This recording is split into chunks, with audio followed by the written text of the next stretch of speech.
आज इमरान खान साहब की जो टॉक्स के ऊपर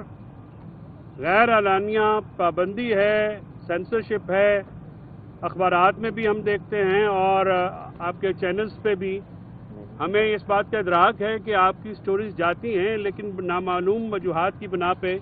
उसको उस तरह से रिपोर्ट नहीं किया जा रहा है। और इस के ख़िलाफ़ जो है हम मीडिया से जो मालिकान हैं उनसे हम ये रिक्वेस्ट भी करते हैं और एहतजाज भी करते हैं कि ये अवाम का हक है कि अपने वो जो महबूब सियासी रहनुमा की जेल से होने वाली जो गुफ्तगू है उसको सुन पाएँ। आज हमारा जो आपके सामने आने की एक वजह ये भी है क्योंकि वो पाबंदियों का शिकार कर दी गई, तो आज फिर मुझे हुक्म हुआ है कि मैं आपके साथ वो बात करूं जो कि खान साहब ने अंदर भी की है, तो आपके साथ वो शेयर करूं। आज रिपोर्टर्स के साथ खान साहब ने बात की 2 पिछली तारीखों के ऊपर, क्योंकि समाअत बहुत मुख्तसर थी, लिहाजा वहाँ पे सैर हासिल बात भी नहीं हो सकी। और खान साहब ने ये कहा कि उनको ये नहीं मालूम था कि वहाँ पे मीडिया आया है, क्योंकि वो इतनी जल्दी में समाअत हुई और ख़त्म हो गई। आज मीडिया से बात करते हुए वहाँ पे खान साहब ने जो कहा है उसमें सबसे पहले बात तो उन्होंने ये कहा जो ह्यूमन राइट्स वायलेशंस हैं और जो उनके साथ हुआ, जो इंतज़ार पंजोथा की गुमशुदगी है, जो हमारे वर्कर्स के साथ हुआ है, उसके लिए सलमान अकरम राजा साहब को ये हदायत जो है ऑलरेडी जारी है कि सुप्रीम कोर्ट में वो जाएं और सुप्रीम कोर्ट में ये तमाम चीज़ें जजेस के सामने रखें कि जो ये कानून की, आइन की खिलाफ वर्जी हुई है, अवाम के बुनियादी हकूक़ की खिलाफ वर्जी हुई है, इसको जो है वो अदालत सामने रखे और अदालत जो है इसके ऊपर नोटिस ले, क्योंकि जो सुप्रीम कोर्ट है वो अवाम के बुनियादी हकूक़ की मुहाफ़िज़ अदालत है और हमें सुप्रीम कोर्ट से उम्मीद है जजेस के से कि वो अवाम के इस मामले के ऊपर जो है जो उनके साथ जुल्म सितम हुआ, जो उनके बुनियादी हकूक़ की खिलाफ वर्जी हुई, इस पर वो नोटिस लेंगे। इसके साथ साथ खान साहब ने चाइना पे और जो इस वक्त फ्यूड हुआ है उस पर उन्होंने बड़ा स्ट्रॉन्ग एक्सेप्शन लिया। उन्होंने कहा कि इसहाक डार एक नालायक आदमी हैं और उनको ये बाजवा साहब की टीम है जो कि लाई गई है, और ये उस वक्त मौलाना फजल रहमान साहब ने भी अपने इंटरव्यूज़ में इस बात की जो है वो निशानदेही भी की और इसको सेकंड किया कि बाजवा साहब ने ये टीम लाए और ये नालायकों की टीम पाकिस्तान में जब से आई है तो पाकिस्तान को फ़ौरन महाज पे आइसोलेशन में रखा जा रहा है। बिलावल भुट्टो ने जब तालिबान में हमारी फ्रेंडली हुकूमत आई, पहले जो हुकूमत थी वो पाकिस्तान की दोस्त हुकूमत नहीं थी, तो उसके बावजूद वो कभी अफ़गानिस्तान नहीं गए और ये जो पाकिस्तान की आइसोलेशन है ये वहाँ से एक सिलसिला शुरू हुआ है। और अभी चाइनीज़ के साथ जो उन्होंने ये मामला रिसेंटली हुआ है, उन्होंने कहा कि ये इनसे इनकॉम्पिटेंट जो गवर्नमेंट है उन्होंने ज़िंदगी में नहीं देखी कि चाइना जैसे जो अजीम दोस्त है उसको भी ये मामला दुरुस्त नहीं कर रहे और ये जिस तरह से उनको हैंडल कर रहे हैं, इस पर खान साहब ने तहफ़्फ़ुज़ात का इज़हार किया। इसके साथ साथ खान साहब ने अपने उस अज़म का दोबारा जो है उसको दोहराया कि जो हकीकी आज़ादी है, हकीकी आज़ादी यानी rule of law, independence of judiciary, democracy, इनके ऊपर कोई समझौता नहीं होगा, किसी किस्म की कोई डील नहीं होगी। उन्होंने कहा कि ये जो मेरे साथ इन्होंने सलूक रवा रखा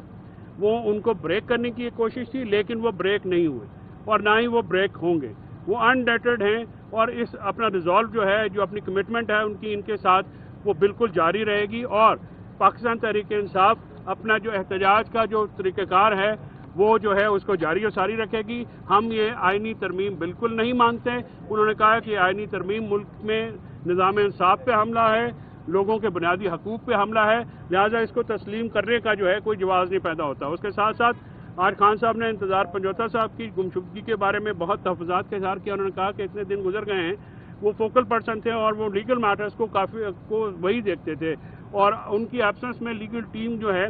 उसको जो नई लीगल टीम, क्योंकि आज तोशा खाना जो 2 केस है उसमें चार्ज फ्रेमिंग के लिए रखा गया था, जिसमें हमने एप्लीकेशन दी कि ये तो केस ही नहीं है, तो ये मेरिटलेस केस है, इस पे चार्ज फ्रेम करने से पहले जो है चार्ज फ्रेम ही नहीं किया जा सकता, इसके मेरिट पूरे नहीं है। लिहाजा वो ट्यूसडे को चली गई है, उसकी समाअत आज जो है वो फर्द जुर्म नहीं लगाई जा सकी और आज बीबी साहब भी पेश हुई और खान साहब भी पेश हुए और मीडिया से उनकी जो टॉक्स थी। हाँ, और इसके साथ साथ मैं एक बात वाज़ेह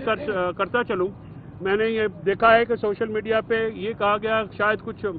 बैरूनी ममालिक से आने वाले जो लोग हैं वो खान साहब से मिलने आए थे, तो उसकी वजाहत मैं कर दूं कि यहाँ पे जो फॉरेन कौंसलर होते हैं, फॉरेन जो सिटीज़न हैं,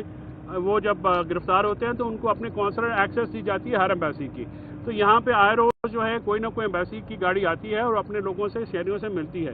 کوئی بھی ایمبیسی کی گاڑی آتی ہے اس کا یہ مطلب نہیں ہے کہ ادھر صرف وہ خان صاحب سے ملاقات کریں. ان کی نہ ملاقات کسی سے ہوئی ہے نہ ہی ضرورت ہے, کیونکہ وہ جو ایمبیسی کے کونسلر ایکسیس ہوتی ہے وہ صرف اپنے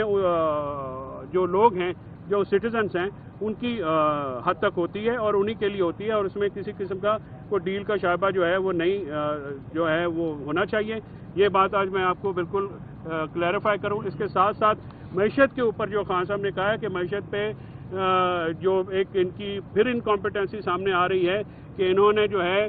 جب سے یہ آئے ہیں, پی ڈی ایم حکومت جب آئی, جب باجوہ صاحب نے ہمارا چلتا ہوا ملک جو ہے ان کے حوالے کیا اور انہوں نے اس پہ بربادی اتار دی. آج جو اتنا زیادہ ڈیفیسٹ آ رہا ہے, آئی ایم ایف کے پروگرام کے اہداف بھی نہیں مل رہے ہیں, اور وہ جو ہیں ان کو اچیو کرنے میں بھی ٹیکس کلیکشن میں پرابلم آ رہا ہے. تو ان کی نااہلیت ہے, اور یہ نااہل حکومت جب تک جو ہے مسلط رہے گی تب تک جو ہے یہ پاکستان آگے نہیں بڑھ سکتا. پاکستان صرف رول آف لا, ڈیموکریسی اور انڈیپینڈنٹ جوڈیشری کے تحت آئے گا. خان صاحب یہ بارہا بات کر چکے ہیں